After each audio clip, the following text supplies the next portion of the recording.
రోజురోజుకి కాలుష్యం పెరిగిపోతోంది. మానవ తప్పిదాలతో ప్రకృతి సంపదకు నష్టం వాటిల్లుతోంది. ఈ క్రమంలో సముద్రంలో ఆక్సిజన్ స్థాయిలను పెంచి జీవన సంపదను పెంపొందించే తాబేళ్ల సంరక్షణకు రాష్ట్ర ప్రభుత్వంతో పాటు అటవీశాఖ ప్రత్యేక చర్యలు చేపట్టింది.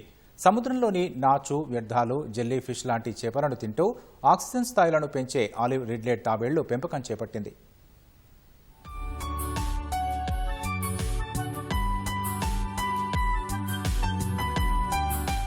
ఆలివ్ రిడ్లే తాబేళ్లలో అరుదైన రకానికి చెందిన ఇవి సముద్ర తీరాల్లో ఉంటూ 30 నుంచి 50 ఏళ్ల వరకు బతుకుతాయి. సముద్రంలో సహజంగా పెరిగే నాచు, జీవుల వ్యర్థాలు, జెల్లీ ఫిష్ తింటూ జీవిస్తాయి. వీటికి స్థిర నివాసం అంటూ ఉండదు. ఆహార అన్వేషణ, సంతానోత్పత్తి కోసం వేల కిలోమీటర్లు ప్రయాణించి తీర ప్రాంతాలకు వచ్చే ఈ తాబేళ్లు మానవ తప్పిదాల కారణంగా అంతరించిపోయే దశకు చేరుకున్నాయి. సంతానోత్పత్తి కోసం తీరానికి వచ్చిన సమయంలో కాలుష్యం, వేటగాళ్ల బారిన చిక్కి ప్రాణాలు కోల్పోతున్నాయి. దీంతో వీటి సంరక్షణ కోసం ప్రభుత్వం, అటవీశాఖ ప్రత్యేక చర్యలు చేపట్టింది. పశ్చిమ గోదావరి జిల్లా పెదమైనవానిలంక, కేపీపాలెం తీర ప్రాంతాల్లో వీటి కోసం ప్రత్యేకంగా హేచరీలను ఏర్పాటు చేసింది. తాంబేలు పెట్టిన గుడ్డులను నక్కలు మరియు ఏమీ తినకుండా మమ్మల్ని బేసిక్లో పెట్టుకున్నారు. మేము నైటు ఒక నలుగురు ఉన్నాము. మేము నలుగురిమి కూడా నైటు 2 నుంచి 2 అవ్వచ్చు, 3 అవ్వచ్చు, ఒకసారి 11, 12 కూడా మేము పెట్రోలింగ్ చేస్తూ ఉంటాము. చూసిన వెంటనే మేము వాటిని తీసుకువచ్చి హ్యాచరీలో జాగ్రత్తగా పెడుతూ ఉంటాం. 45 రోజుల నుంచి 60 రోజుల వరకు గుడ్లు పిల్లలు పెడుతుందండి. తాంబేలు ఎక్కిన జాళ్ళు ఉంటాయి. ఆ జాళ్ళు చూసుకుంటూ వెళ్తూ ఉంటాం.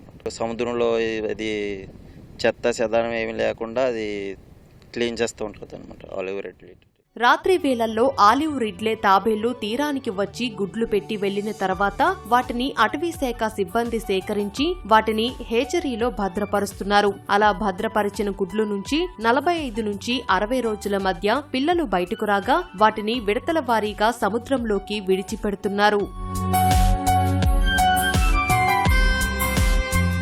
14,000 గుడ్లు సేకరించాము. దానిలో భాగంగా ఇప్పటికి 60 తాబేళ్లు వచ్చినాయి.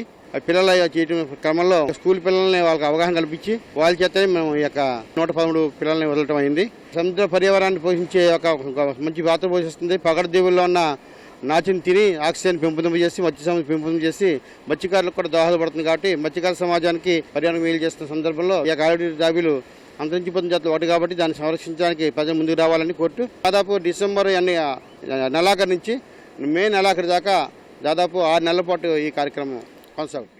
వీటి సంరక్షణ కోసం తీర ప్రాంతాల్లో సుమారు 19 కిలోమీటర్ల పరిధిలో 2 హేచరీలు ఏర్పాటు చేయగా అందులో ఇప్పటి వరకు 14,000 గుడ్లు భద్రపరిచారు. గుడ్లు పెట్టడానికి వచ్చే తాబేళ్ళకి కావాల్సింది ఏంటంటే సురక్షితమైన, శుభ్రమైన ప్రదేశం. పెదమైన వాళ్ళంకలా ఉండటం వల్ల ఎన్నో వేల కిలోమీటర్ల నుంచి ఈ తాబేళ్లు ఇక్కడికి రావడం జరుగుతుంది. ఈ ప్రాంతాన్ని పొల్యూట్ చేయడం వల్ల వీటిలో ఒక మనుగడ ప్రశ్నార్థకంగా మారింది.